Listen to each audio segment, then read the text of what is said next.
ikat lah dekat aku.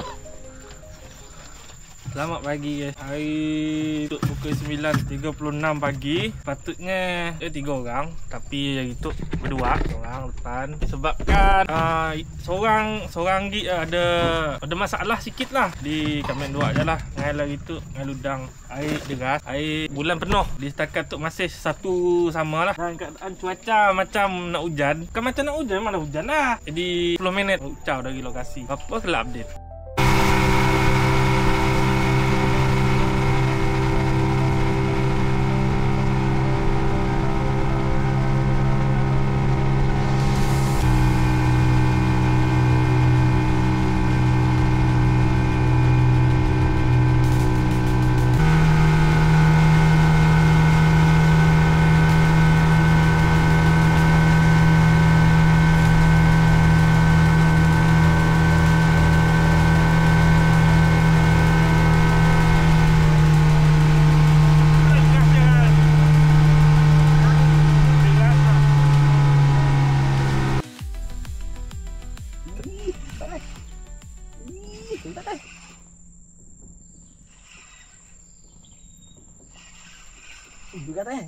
Woi, nyangkut tak kalau depan tu.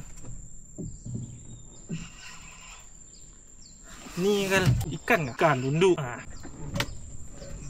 Tu buka nanya dulu. Ikan duri guys.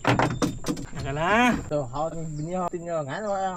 Lu. Tidak salah ha, dia mantang ah. Dia mantang ah. Ni macam ni kalau kau. Salah ngai. Sebab kau cari rezeki pakai makan niat tu. Jangan harap ikan dunduk ke tipu. Ikan tebin ayo boleh lah ayo. Ya sama. Aku dapat nanya tu nak. Dunduk dah. Bagus.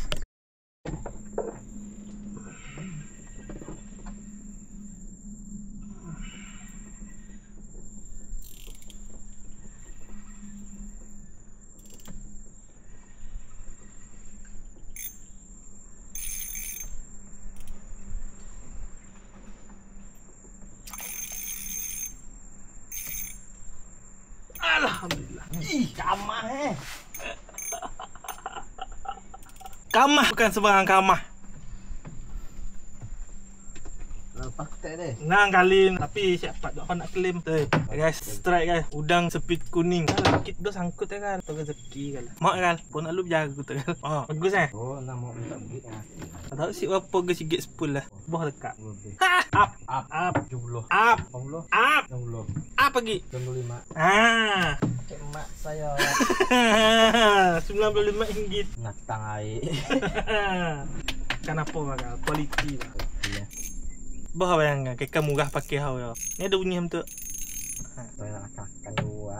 Nah. Tapi kita mesti ada upgrade. Tu si. Sama aku. Mu kata aku nak ya, saya aku nak beli Angel 15. Aku kena 6. Oh, okey.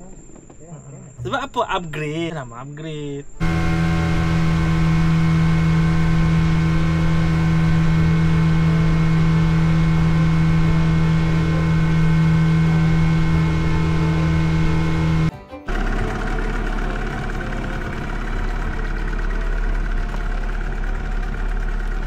Itulah function jeti Empang Manik nak tahu. Perangan tak? Tu, lama jeti dah roboh.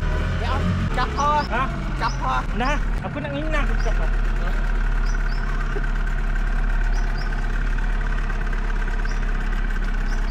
Dia minyak awak.